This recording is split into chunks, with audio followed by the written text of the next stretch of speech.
Hi everybody. I wanted to do a live broadcast tonight so people have an opportunity to ask questions. I realize that I post a lot of videos and sometimes integrating that material and taking it on as your own can sometimes be a little more complicated. That's why I like to do some more explaining or to answer questions with particular problems, because then it illustrates and shows how what my work is and what I'm saying helps resolve, clarify, heal, and allows us other options so that we can behave and react better in relationships. It helps us to be more confident when we feel like we know what's going on. If anyone has a question, I do have some questions that people have already sent to me. So I have some questions that I want to address tonight that are good questions. If you have a question, we'll still be monitoring the chat. And if we can try to get your question in, if because of the technology and what we have, there's a possibility of doing a question and you could give a small donation or something, and it puts it in it brings it up to the top of the list so that we can see that. And I mean, anywhere from $1 to $500. And so it shouldn't be too onerous for anyone. So let me talk about tonight how outgrowing our family of origin. And I think that's a very important topic.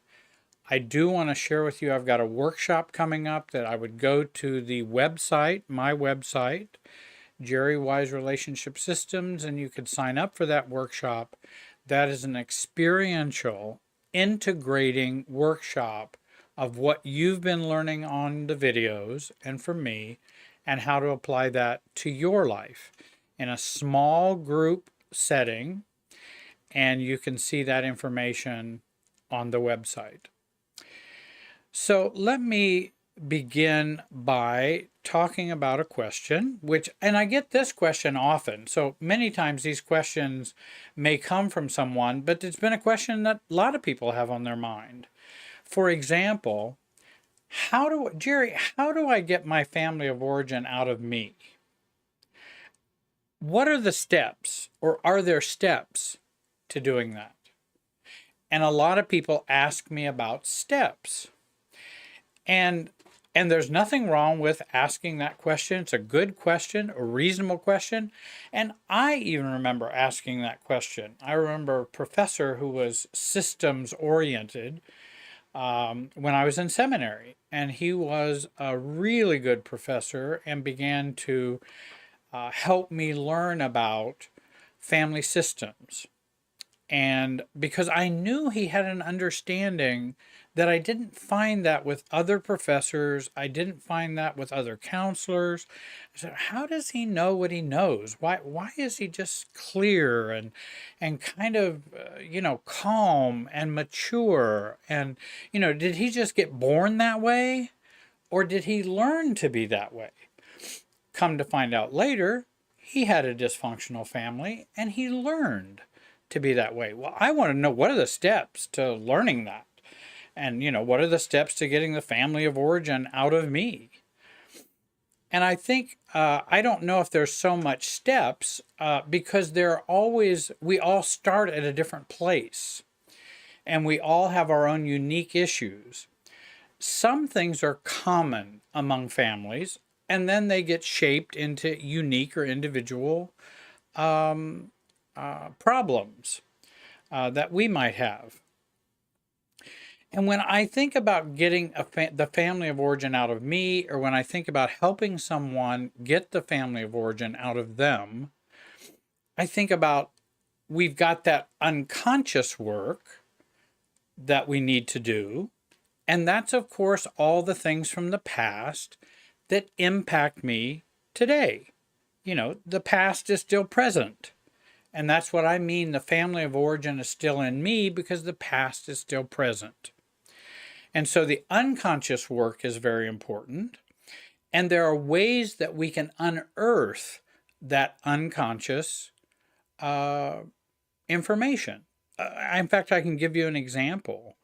If somebody says, well, I've just got all this guilt and I don't know what to do with it. It drives me crazy. And I don't know why I can't get rid of this guilt. Well, a systems question or even a paradoxical question can help us look at what's underneath that, which might be a part of that unconscious family of origin that's within us. And I may ask the question, well, if you no longer felt guilt, what would be the downside? And many times they go, well, there would not be any downsides. Many people would say, I'd just be happier and go on with my life. Well, I'm not sure that's exactly true. Because often when we're stuck in something, we have downsides that keep us from going into health. If I go into health, recovery, or healing, there might be worse things that come to us, and we fear that. For example, if I got rid of my guilt, well, how would that change my relationship with my family? Oh my, that might cause an awful lot of conflict because I've built my whole relationship for years on me having guilt about this, and they've based their relationship for years on me having guilt or shame. And so if I don't have that, I'm going to be acting much differently than I acted before, and that could draw fire, so to speak, in a war situation. You're drawing fire. It could be drawing comments and resistance and all kinds of things like that, which then makes, oh, well, maybe it's better if I hold on to my guilt. And that's an unconscious thought process that's going on within us. And that's going on in the background. And so when people say, well, I want to get rid of this guilt. I said, well, be careful about what you want to get rid of, because we want to make sure we're ready for the consequences of getting rid of that. Well, I don't have any self-confidence. I don't have any self-esteem. Well, if you had self-esteem, how would that change your life for the negative? And most people don't think about that. They just think, oh, it'd be wonderful. I just want self-esteem. I just want that to happen. And of course we do. And I'm not against that. It's not a crazy statement. We do want that to happen. But we've been functioning out of this guilt or low self-esteem for a long time. Now we're going to take that away. And it could be very unsettling. It could take us off our square. It could start to destabilize us, and we could become more destabilized because we're not ready to function without guilt, shame, or low self-esteem. So learning what the downsides might be, we can begin to work on that. For example, if somebody says, oh, well, if I get rid of this guilt, I would have much more confidence, I would have much more calmness, and I would feel better. Okay, but how would other people feel? Well, they probably wouldn't like it because they're used to you dancing in this system in a certain way. And they would, as I had even a client today, say, well, why are you being so difficult now? Just try to act confident in situations in which you never acted confident before and see what reactions you get. Probably not all positive. You're going to get negative reactions. And unconsciously, we know that. And so we hold on to the low self-esteem or the guilt so that we can, continue to function in that way and play it safe. So it does take courage and it does take a willingness to take the road less traveled to begin to get the outgrow the family of origin and get the family of origin out of us. Second of all, so that's kind of the unconscious work that we may want to, or somebody will say, here's another unconscious example. I just have never felt accepted. Well, when did you begin to feel that? Well, a long time ago when I was a kid, this was a situation, I was embarrassed or shamed. In fact, it brings up even an example for me in my own life when I was in the first grade. I was playing around like a kid, as a kid will do, and Stacia was a friend of mine. And by the way, she just reached out not too long ago. That was really cool. And I haven't talked to her in a long, long time. And she was in the locker next to mine. And we had these little donation things. You send little donations in an envelope and give them for some cause or something. And I was playing like, oh, I can put this donation and slide it in the locker, open up the locker, and it's still there. But of course, guess what I did? I didn't put it in the locker. I put it in between the lockers. Uh-oh, now I've messed up. And then Mrs. Carvey, who was my first grade teacher, she had already been teaching for 40 years. I'll let you know. She had already been teaching for 40 years. In fact, there was a girlfriend I had in high school. Her mother had had the same first grade teacher. So she had been around for a long time. And she was of the old school. More of the shaming, punishing kind of teacher. Very strict. And so she was very shaming. She was very critical. I had to go in and sit in the corner and, the whole shaming event. And there again, it begins to have that feel, oh, why am I such a mess up? Why did I do such a foolish thing? Oh my gosh, now I have lots of anxiety about that. And I remember having those kinds of feelings. I don't know that I could express them that clearly, but it was very uncomfortable. And so I have this doubt in myself from long ago. And it could be a family situation, a teacher situation, all kinds, where I felt insecure or not accepted. And I didn't feel accepted. It's like I made a mistake. And I had to go apologize to her, which, okay, I can apologize to her. But you would have just thought I had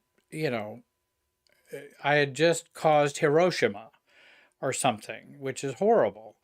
And I think there was a mountain made out of a molehill. It could have easily been resolved. I didn't plan on doing it. It wasn't on purpose. I was kidding around and goofing around, which kids will do. And that was just not tolerated. And so I begin to develop this I'm a screw up, I'm stupid kind of feeling. And so when we have that residue and leftover unconscious, leftover belief about myself, and I'm an adult, then I still have. And I remember even as an adult talking about the thing I feared the most was looking stupid. Because I had had situations in which I had done something stupid or done something wrong, and I was shamed, blamed, ridiculed, and it's like, whoa, this is just, it's just so painful. And I want to avoid that at all costs. And so as adults, when we have those memories, and in fact, we might even not even have those memories very active in us unless we think back to those times and we have the belief or feeling that we're not acceptable or we're stupid or we do dumb things. I just always mess up. And so if I look at that and go, well, what would happen if I stopped feeling that way and thinking that way about me? What would be the downsides? And again, everybody would probably say, oh, well, you'd feel so much better. Yes, I think there would be a part of me that would feel better. You're correct. there also would be a part of me of going, I don't know who I am. If I don't mess up and if I'm not stupid, I don't know who I am. That's one possibility. It could also be if I don't feel ashamed or if I don't feel stupid, then someone's going to think I'm selfish, haughty, prideful, not remorseful, and all of that. Well, I don't have to denigrate myself to be remorseful. I don't have to shame myself to acknowledge a mistake, but that's what I felt I had to do. And so if I have this belief that, oh my gosh, if I don't feel this way, people will think I'm a bad kid or a bad man, then I'm going to hold on to the shame and the guilt and the feeling stupid and not accepted. I'm going to hold on to that because it serves me to not have to deal with that. So there's the unconscious work. Then there's the conscious work of getting family of origin out of me or outgrowing the family of origin. And that conscious work is the work we do to learn more self-awareness, seeing how I functioned then, seeing how I function today in my family of origin, in relationships. That's the conscious part. We look at that and we can see that. Most of the time when I ask clients questions, it's more what happened and what's going on and what did they do next and what did you do next versus all the why questions. Well, why did you do that? And why did he do that? And why questions many times take you down a road that won't make you more aware.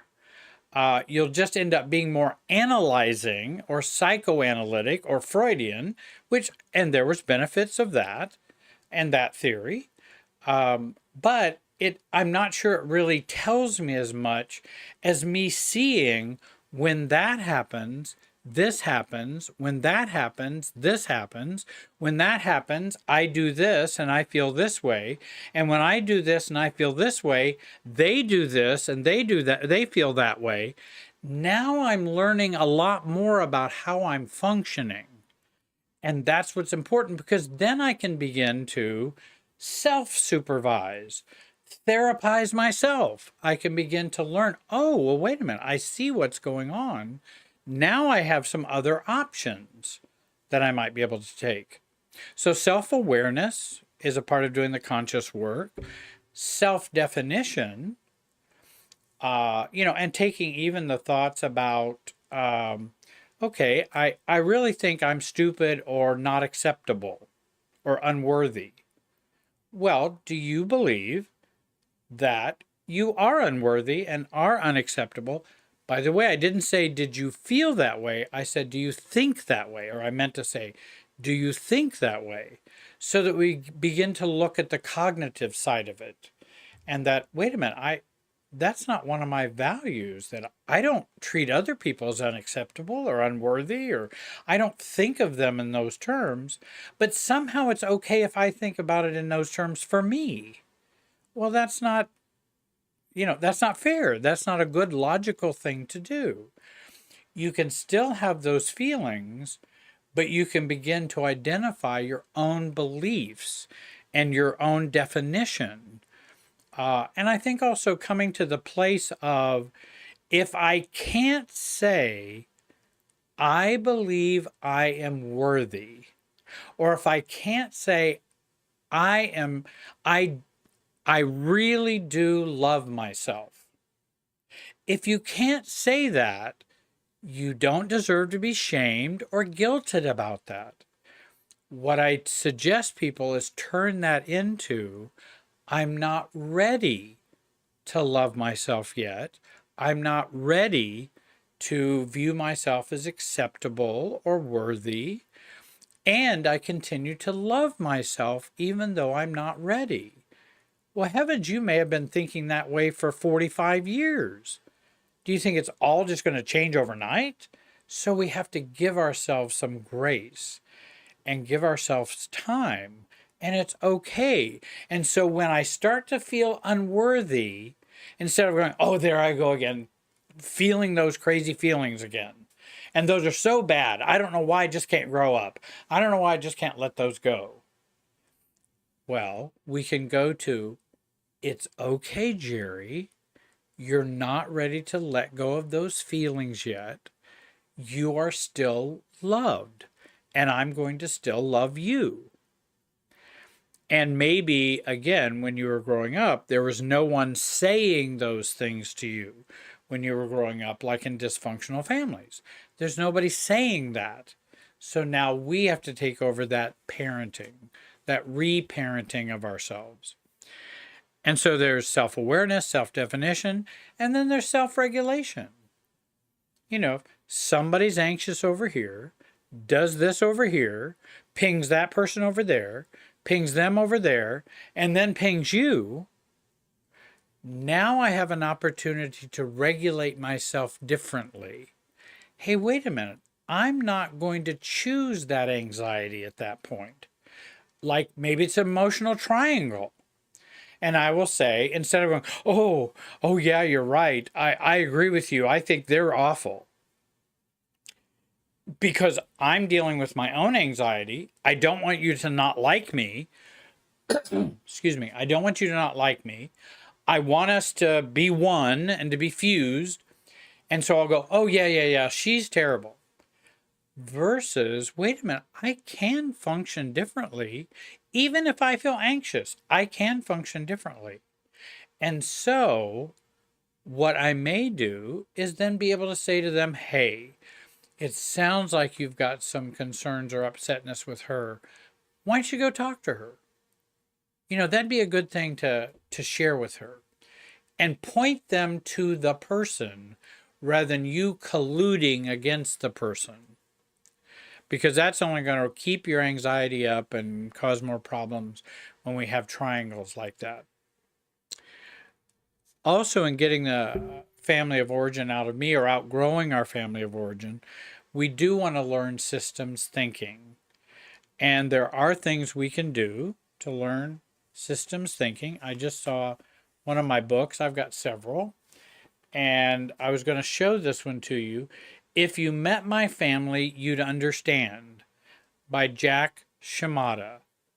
And it's a family systems primer.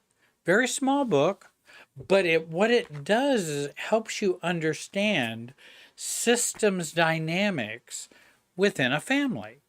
There are other books that are very good too.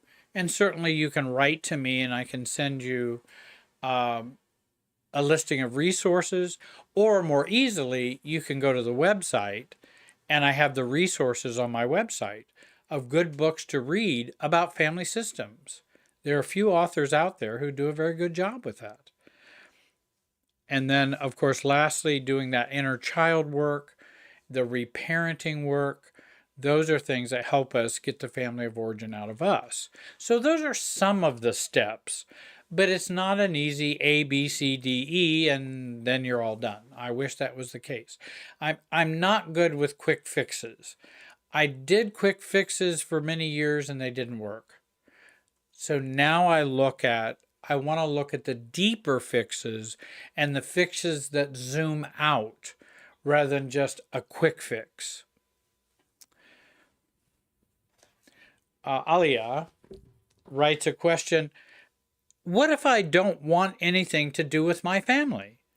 Does going no contact resolve or fix family of origin issues within me? And I think that's an excellent question. And I do think that family of origin, when we go no contact, when we don't want anything to do with our family, that certainly can change some of the dynamics. But kind of what it does, at least in a systems approach, is that it sometimes kind of cements the family of origin dynamics in us.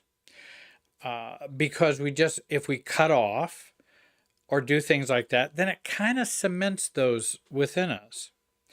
And I do want to say that if you go no contact, if you go low contact, if you don't want anything to do with your family, that doesn't mean your family of origin does not continue to operate within you.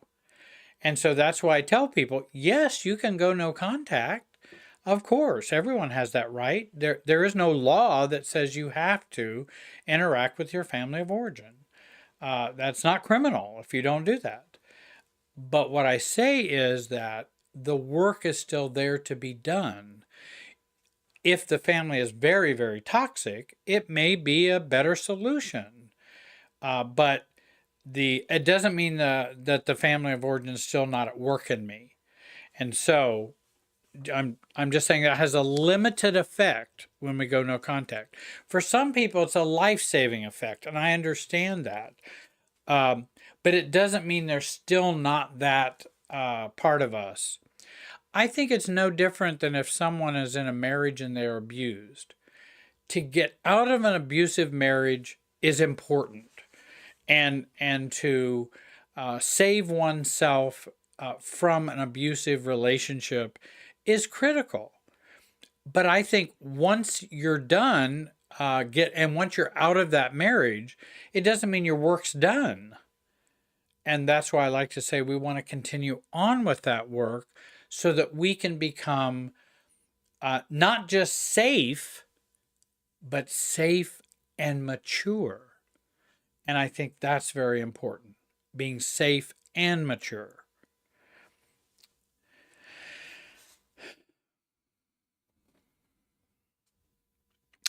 I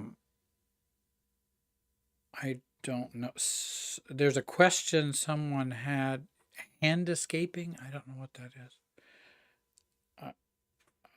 How do I overcome it? There's a connection between narcissism and... Okay.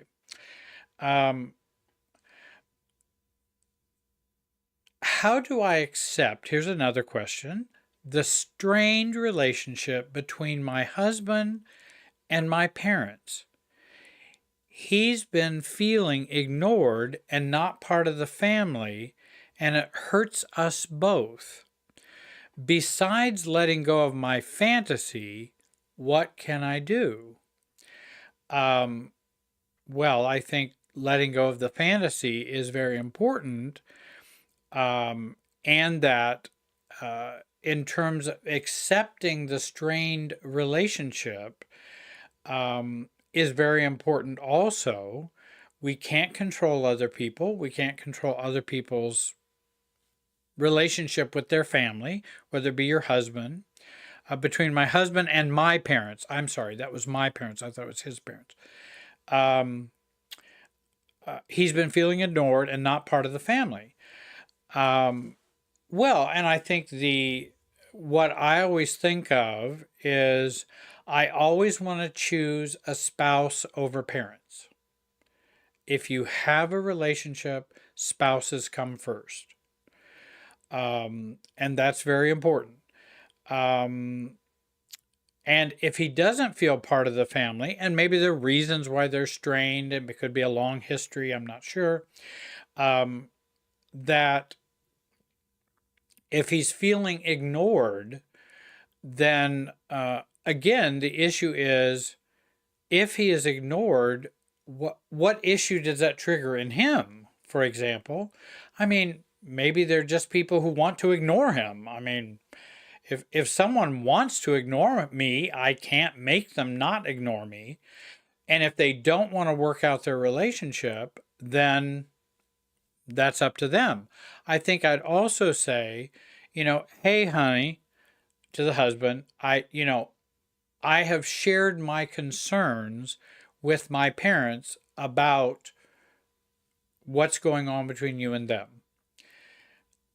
I'm not going to be able to change them. I'm not sure I can change you. Or I know I can't change you. Not sure. I know I can't change you. I do have compassion and empathy. What do we need to do in our relationship with my parents, honey, that would help you and be a support to you? what do I need to do? I'm open to those suggestions. I think the fantasy of having your husband and your parents having a great relationship, and again, I don't know why it's not great. There's probably history with that. Um, I think dealing with that fantasy, and I think of dealing with the fantasy this way. If my parents and my husband forever have a strained relationship, what am I going to do? What do I need to do? For me, what do I need to do for my husband and I's relationship? And I'm accepting it's never going to get better. It's always going to be strained.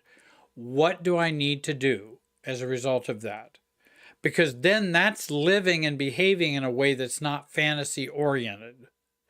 So it's never going to change. Now what I'm going to do. Now also, then what am I going to do with mom and dad? And when they say, hey, you guys haven't been visiting us as much. Well, you're right, mom and dad, we haven't. Well, why is that? Because of the discomfort of the strain in the relationship. Well, you're not blaming us, are you? I didn't blame anyone. I just said there is a strain. That's I've noticed that. I'm not deaf, dumb, and blind. I could see what was going on. And I'm not even saying whose fault it was or who's not, or I wouldn't say any of that. I'm just saying because of that strain, we maybe have not come to visit as often. You guys have the power to do with what relationship you'd like to do with my husband. My husband has the power to do what he wants to do with his relationship with you. And I think you're all adults and you could do some adult work on that. That's my opinion, but I can't fix it. And so my husband comes first, and I think that's where my loyalty has to be first.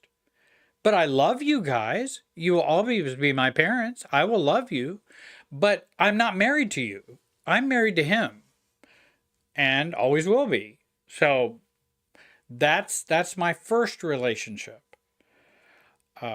Those are just some thoughts. I hope that's a help to you to kind of think through some of that. I had a question from Rob. How long does it take to outgrow my family within me? How long does it take?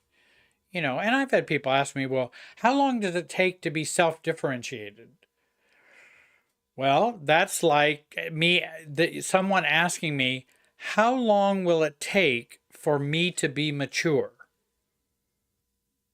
Well, that's a good question. And I'm not sure I have the whole answer to that because it involves your ability, your insight ability, your motivation, your own courage, your own family of history past. It involves a lot of dynamics for how long it might take to do that. I also want to state it's that being mature or being self-differentiated or having or outgrowing my family of origin is not an end state. There's no finish line.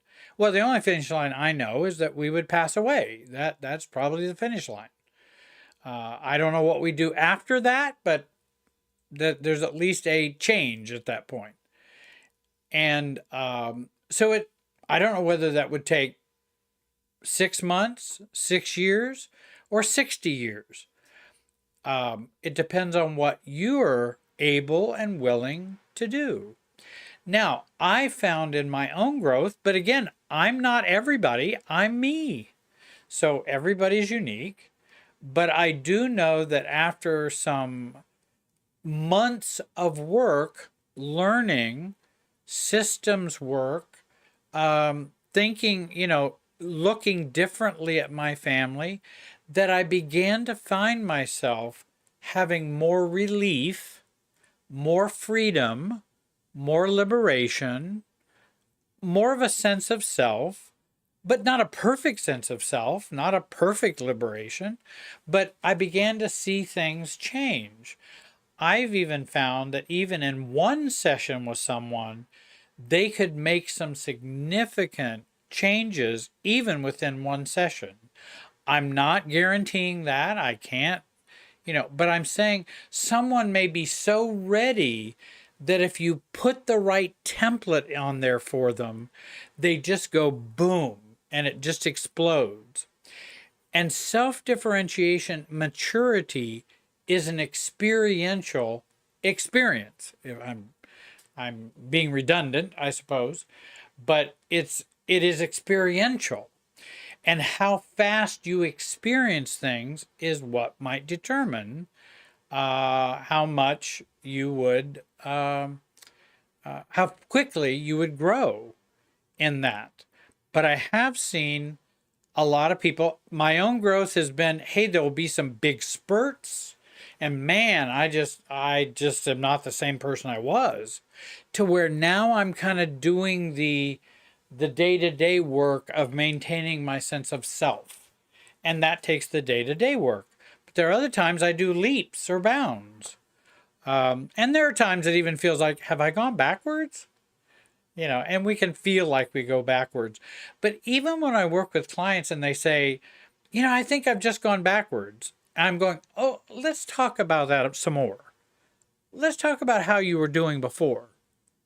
And this is what you were saying. This is what you were doing. This is what you were feeling. And they go, oh, I haven't gone backwards, have I? I may have taken one step back, but I've not gone all the way back to the starting line. And most don't, because I've found that self-differentiation work is work that is real change. If you make real change, you can never go back. You cannot go back. For example, if I tell someone who wouldn't know this, 2 + 2 = 4. Now I want to tell them, I want you now to unlearn that and not know that. Would they be able to do that? I think it'd be kind of tough. Oh, you've already told me 2 + 2 = 4. I don't know how to unlearn that. Yeah, I don't know how to unknow that. That's a real change. And the same happens with self-differentiation work. And once you've experienced or had that experience of, hey, oh, I see my low self-esteem came from here. Its purpose and function is to do this, and that I have a choice about that, and that I can work on what are the downsides of me changing that. Then when I start to do that, you can never go back. You can't go back to a previous state. It's just, and I think Murray Bowen from Bowen Family Systems Theory, Murray Bowen, a psychiatrist, and in fact, he started publishing and working on Bowen Family Systems the year I was born. So that's quite a while ago. But I also recognize that was when he began his work, and I'm glad he did. But his notion was, if you do real change, you don't change back. If you do adaptive or temporal change, you can go back anytime and go back to the same ruts. I think it's much like I used to work with alcoholics, addicts in inpatient treatment. And we would talk about, they would talk about, I've done my first step and I really have been transformed by the first step. And they go, now you've just messed up my drinking for life. Now, they could go back and get drunk. You can go back and do that behavior, but you can never go back to not knowing what you learned and what you experienced in your first step and working your first step of the 12 steps. I've just messed up their drinking because now they know, and if you know, you know. And it's hard to unknow that.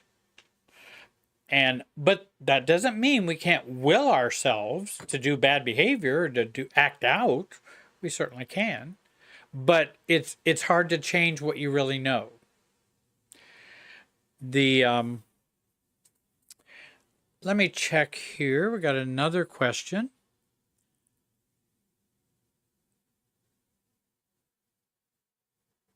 That's a very good. Rosalind has a question. I think it's a great question. When the narcissistic mistreatment is expertly covert, which many times it can be, so that only I can really feel and see the full extent, how do I cope when other people in my circle don't get it? And invalidate me. Okay, we all have to deal with invalidation. We've all had to have people who have invalidated us or wanted to. And so what I want to do is stop coping with it. I'm not going to cope. I'm simply going to say, from my experience and what I've seen, this is how I perceive it. You may not perceive it that way, and that's fine, but I do. And then I would also find other people who would understand me or could support me more.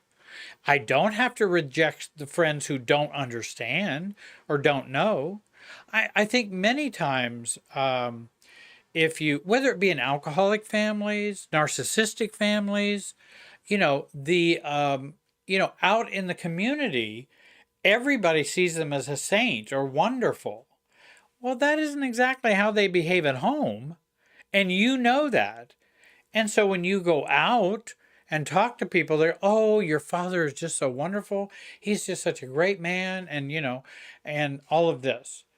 And you're going, well, that's not all he was. And that's not all he did. And I'd say, what I want to do is, I understand that's how you perceive him. I think there's more to the story. And I have even said that. I think there's more to the story. And if you don't see it, that's okay. You don't have to validate me. I'm going to validate me. And that's the downside of trying to get validation. Is that if we're getting validation, then we got to keep getting validation. There's nothing wrong with support. And again, that's where we can go to support groups. That's where we can talk to other people who might truly understand. And that's great to have that. But do I need to be validated for my perceptions and my beliefs? Well, if you need to be validated, then that's going to be tough because it's going to feel bad. And it's like, but this is how I see it. And I don't know whether they say, oh, you're just making that up. That I'm trying to think of an invalidating kind of statement.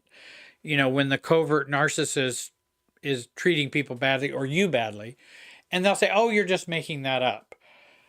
And, that's rather dismissive. I don't believe I'm making it up. Do you believe I'm one that makes things up like that?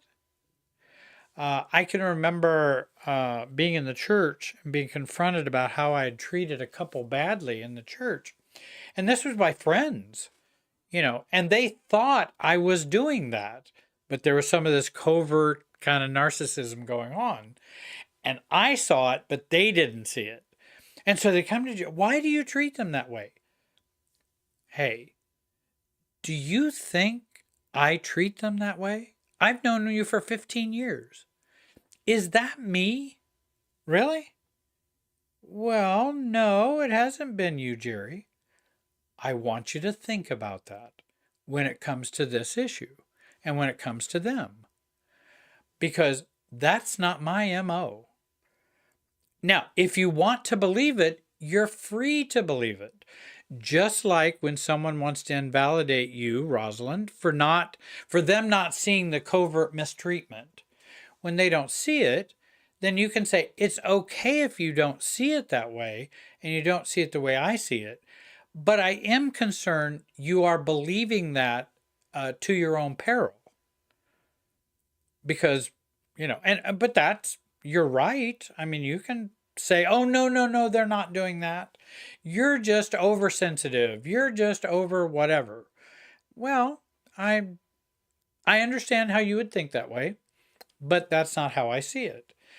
And I'm not sure I have lots of good motives as to why I would need to point that out about their covert mistreatment, other than if it's happening. I don't gain anything by being right. You know, it's but it is my perception and it is my belief. And I have come to understand more about individuals who are broken and they may behave this way. I don't know if you have that same understanding, Mary, and that's okay if you don't, but I know this is how I feel. So I'm going to be self-validating, and I'll be self-validating with others. Just like I was self-validating with the people who come and confront me about this couple that they thought I was mistreating. I think it's good to validate yourself and to operate out of that self-validation. And that's, and the other thing I might explore with other friends or other people who don't get it, who might invalidate you, what is the benefit of believing they are not that way and believing I'm wrong? I don't know, Mary, what the benefit of that is, other than you'd have to see that person differently.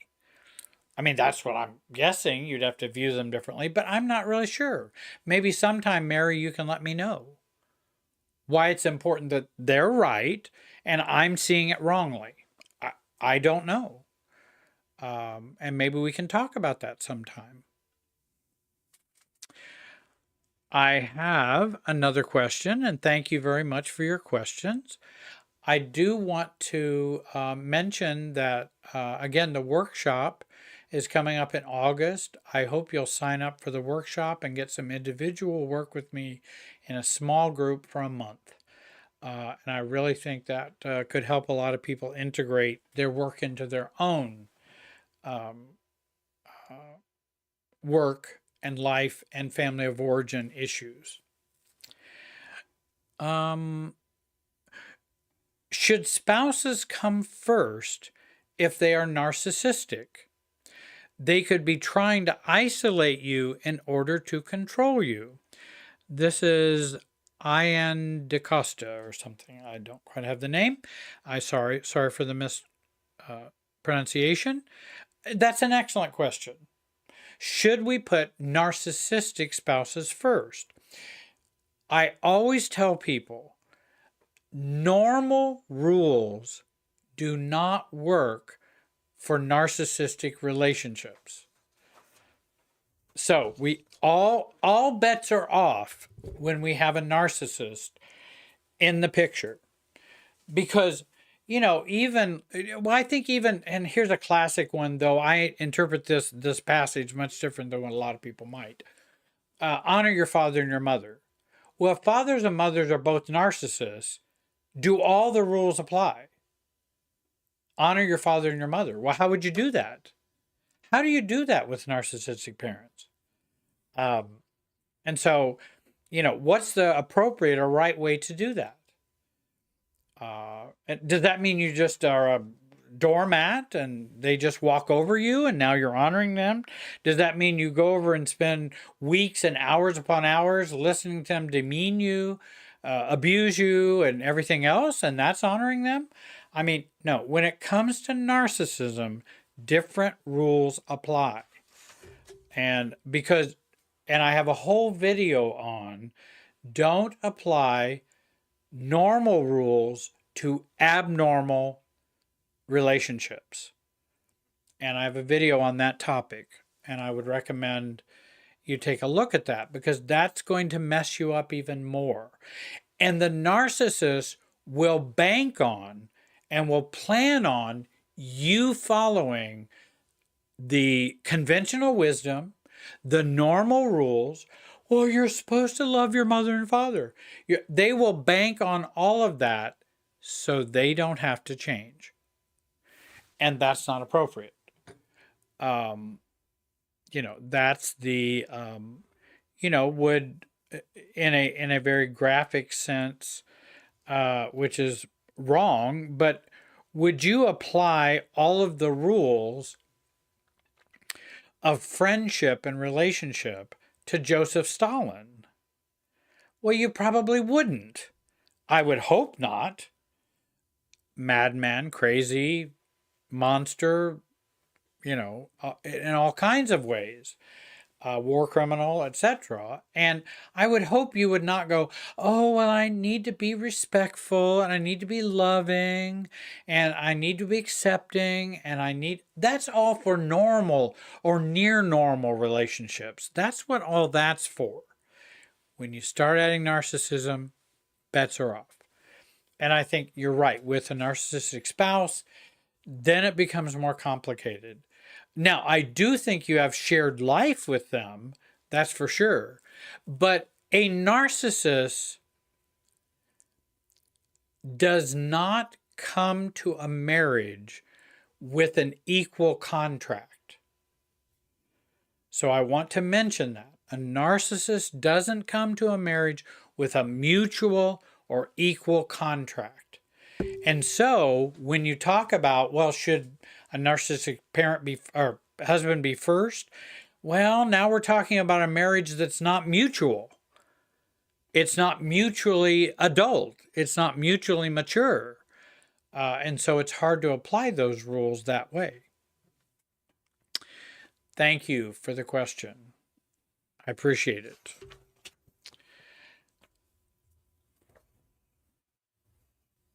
And I have another good question that I think might be helpful. And I got this from not Anna. And she says, or asks, what if I have CPTSD? How would this affect working on my family of origin issues? How would this affect that? Or would it affect that?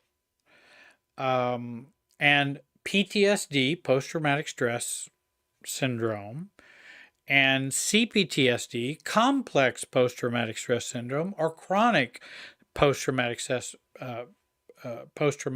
syndrome. I think of PTSD as being acute. I think of chronic or complex as being a chronic condition that we have been traumatized over and over, even if it's a lower level, but it's chronically. That can create this CPTSD. Now, how would that affect me dealing with my family of origin issues? Well, certainly, when I work with someone who has such a problem, and many do because they grow up in traumatic families, or there's been some trauma, we certainly realize we're going to be traumatized, we're going to be triggered more easily. The triggering is going to be more easy. And we may be triggered out of our anxiety, which also can be a part of CPTSD. There may be the CPTSD anxiety. Then we also can have older family anxiety.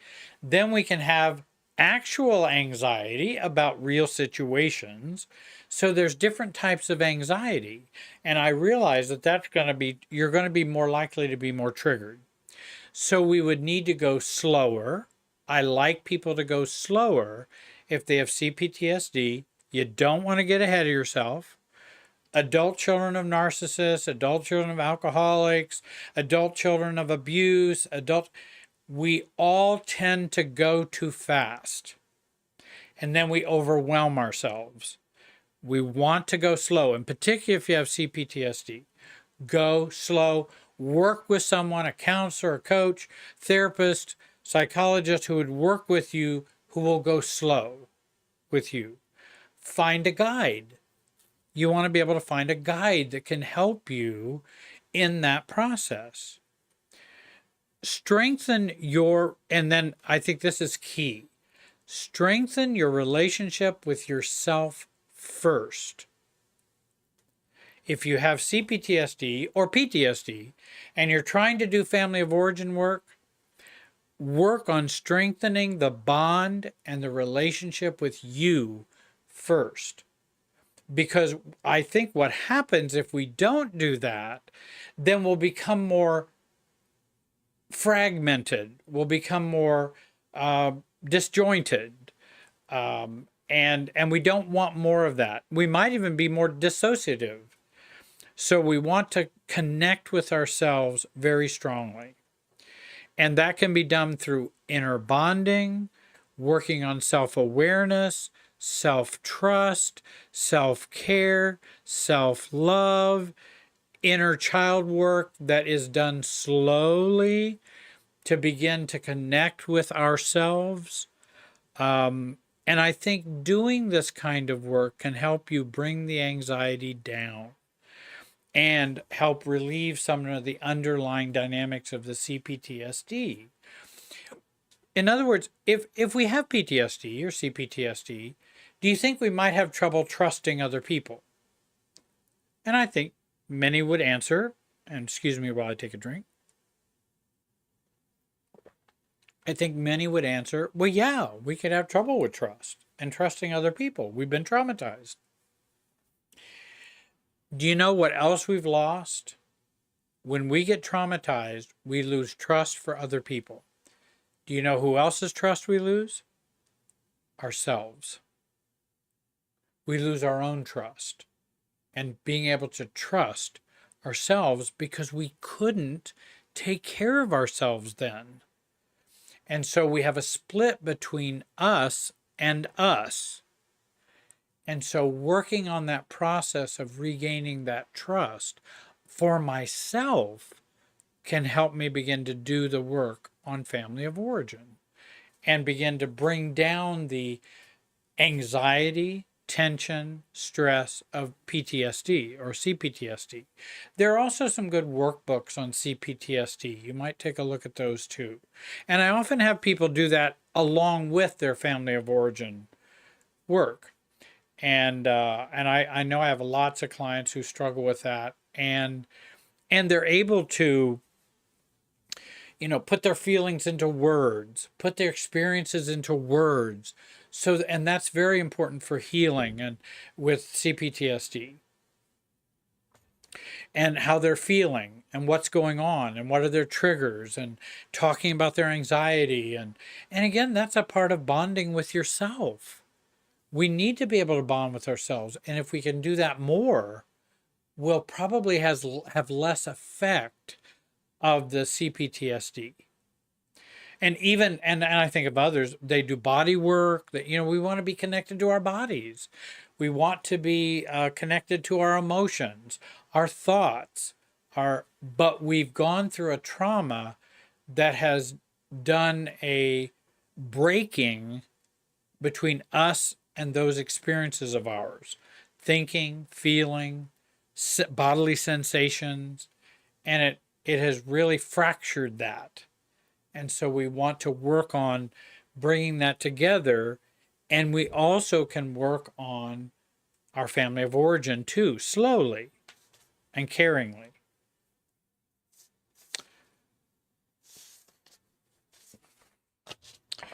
I appreciate you hanging in with me. I hope it's been a help. Let me grab another drink here.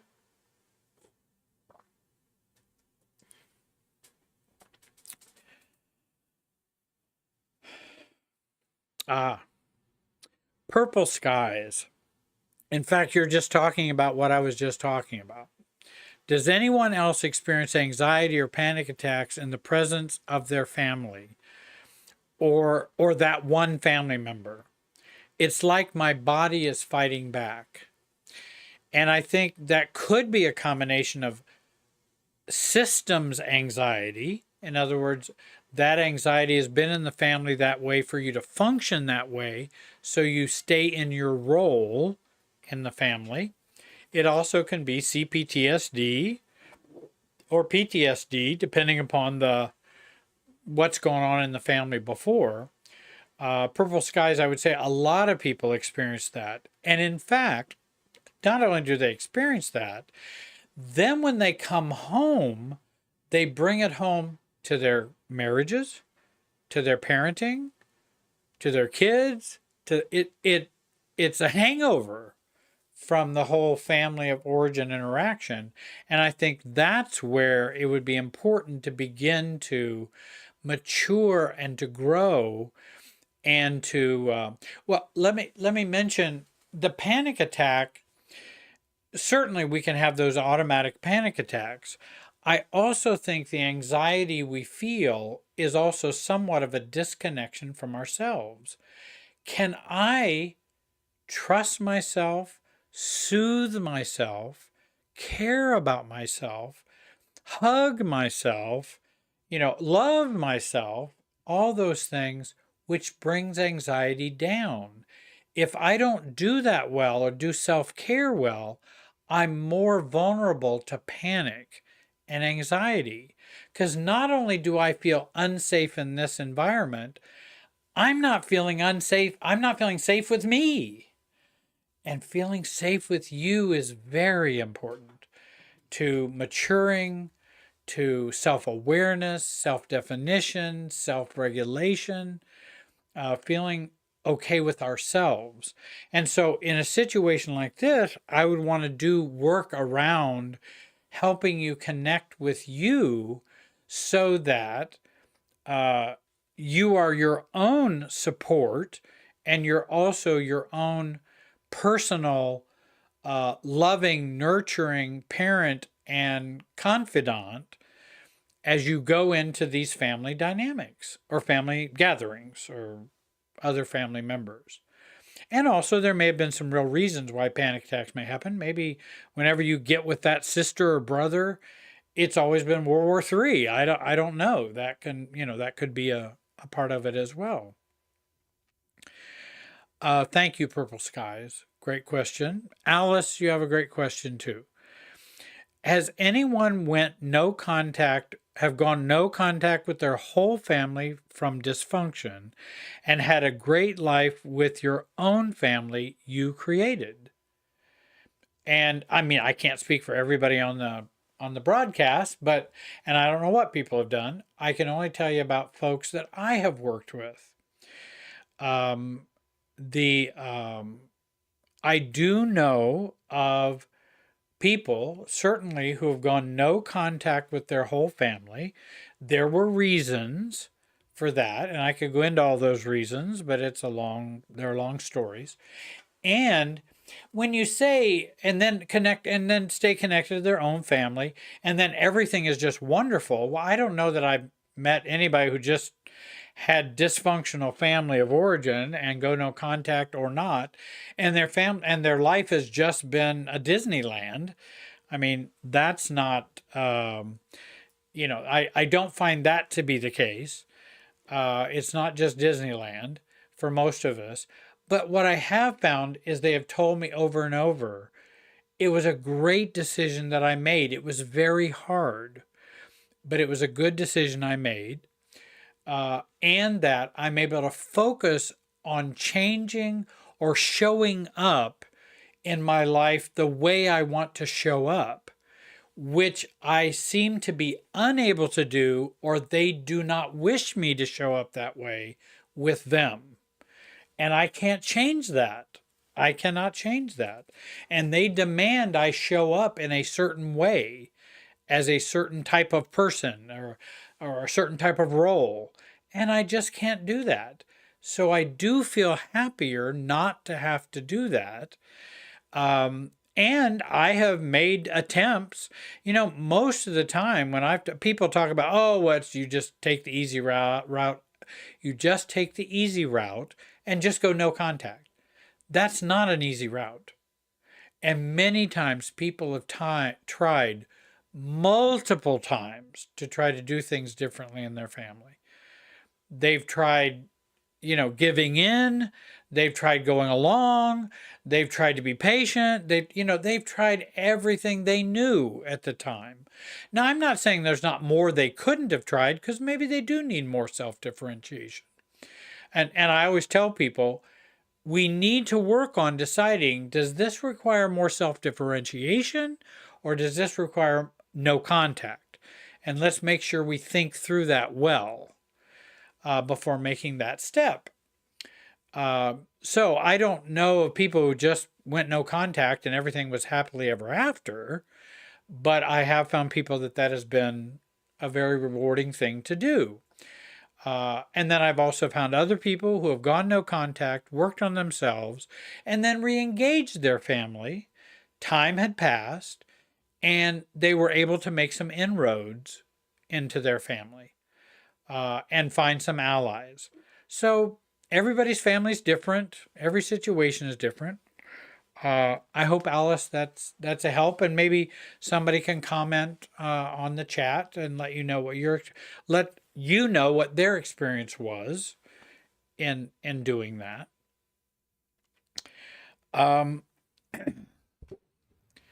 I've got another question that I think might be a useful one, and I'm sorry I can't get to all the questions that were sent to me. And I also might mention, I think there was a Donna who sent me a question, and I think, Donna, for that question, it would be, I think you could really use some direction on a personal level. And, you might want to get in with one of the coaches on our website, or seek some professional help, not because your problem is just, unworkable, but it's just harder to answer that kind of question with all of those dynamics in kind of a live broadcast. But I appreciate you sending it to me. And if you'd like some recommendations, let me know. Write to me on the website, and, I can maybe recommend some things for you. But I do thank you for sending it in.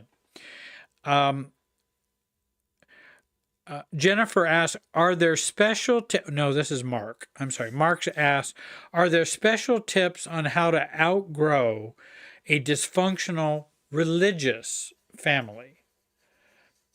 That's a good question. A lot of people have asked about religion. I was a priest, a bishop, a pastor. I've been in all kinds of religious settings.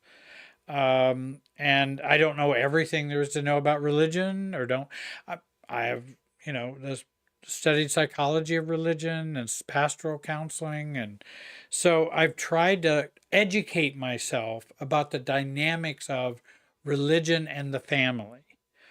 And actually, I think one of the things, if you're talking about how do you deal with the dynamics of a dysfunctional religious family, if we're doing family of origin work, we want to think about, we have two families. One is the family of origin, and the other family is the church and God. So we have a couple of families we're dealing with here. And don't we say God the Father, for those who have some Christian background, and we're brothers and sisters, or the Virgin Mary, or Mother, the Virgin Mother. We have all of the family terms that are used in religion. And so it's a very family dynamic organization. Well, all organizations are families. I don't care whether it's IBM or the Tesla company or whatever. It's a family, and that's a family, and will function as a family too. It's just we have all these other kind of special labels we use for it. We do all these organizational charts and all of that, but we don't realize there's a whole bunch of family dynamics going on underneath this. So we have two different families. We want to be aware of that. And then I know there are struggles that can occur. My own faith and beliefs, get intertwined with the family of origin's religious beliefs, and both may be unhealthy or healthy. And so we want to begin to separate those out. What did I learn from my family religiously? What have I come to believe spiritually and religiously? What are my beliefs that I took on from my family? Is that what I want to continue with, or do I want to reject some and accept others? That's where we work on being ourselves religiously or spiritually. What are mine and what are theirs? Now, I'm sure many families want their beliefs to be yours, and there will be some pressure at doing that. That sounds all spiritual. It's not spiritual. It's usually a family dynamic when people press that. You should be believing this because that's the way it is. No, you just want to continue to parent me or enmesh with me. Now you're just using the religious or spiritual way of doing it. And I find that common in doing family of origin work with where religion or spirituality has been a part. And I think asking questions like, is this guilt, or do I feel convicted by God? Is this from God, or is this from my family guilt or family shame? Is this really God, or is this just what I learned from them? And separating those out. And so there's lots of questions we want to do to clarify ourselves with regard to family of origin, which then gets to sort out the family of origin within us. And then we become more us and less combined with the super self or religious super self of the family. Because often there's been a religious super self, not just a psychological super self or emotional super self. Then there's this religious super self that we all plug into, and that's what we all partake of. Well, I want to know what's my family's religious super self and what is myself in terms of religion or spirituality. And sorting out these things is very important for religious and dysfunctional families. Well, we have gone on now here for a while. I'm trying to take a look here. Maybe I'll give your ears a little bit of break. You've been hearing me yap for quite a while here.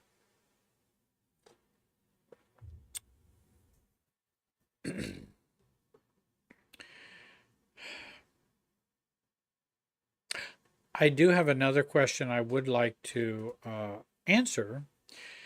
Someone sent, and I don't have their name, I'm sorry, but I do think, I don't know if they put their name on there. They go, what is growing up? You know, is that an end state? You know, what does it mean to grow up? What is growing up? Well, I think of the definition of self-differentiation, being able to remain connected while being yourself. Sounds like a simple statement, but there's a lot of stuff in there. Managing togetherness and separateness forces, which I'm going to be talking about in the workshop. Manage those so that we can stay connected while still having a self. And being ourselves, I consider that somewhat of maturity or growing up. Not being non-reactive or detached and connected by choice, not guilt or shame. And I think of maturity is we are making choices for this, not feeling compelled or religious or emotionally forced to do things. Maturity is self-defining and defining your choices. I think being able to be a non-anxious presence while taking care of self. And again, that's the issue of, can I come and be a non-anxious presence in this relationship and also take care of me? Because many times we'll come and be a reactive presence or an anxious presence, and we think that will take care of us. No, it usually causes more problems or more reactivity. I think about being age appropriate. If you're 35, do you act like a 35-year-old? If you're 65, do you act like a 65-year-old? And responding in age appropriate ways. I think of growing up as having rationality in the driver's seat and feelings in the passenger seat. I don't want feelings to go away. I need feelings. Feelings are very important. But if we put them in the driver's seat, often we are immature if we put feelings in the driver's seat. And I'm not diminishing the importance of feelings. So I want to make that very clear. So the those are some things I think of about what growing up is. I don't know that I will ever be totally grown up. I'd just like to be more than a 30-year-old. You know, there's nothing wrong with being 30 years old, but if I'm this old, I'd like to have a pretty good, sense of self and be rational and be empathetic and caring and able to speak for myself, set boundaries, have friends, be connected. That's kind of what maturity in adulthood is about. And again, we could do a whole 3-hour discussion on what does it mean to grow up and what it means to be mature. We could have a long discussion in that because I think there are systems dynamics that describe and explain maturity and help us to identify that even better. But tonight we don't have time to go into all those dynamics. Well, we've come to the end of our time, and I certainly want to say to all of you, thank you for joining me. I hope you'll sign up for the workshop, take a look at it on my website, and I appreciate you joining the live streaming broadcast. Thank you for asking questions. I hope you have a great day, and all of you be wise. Night.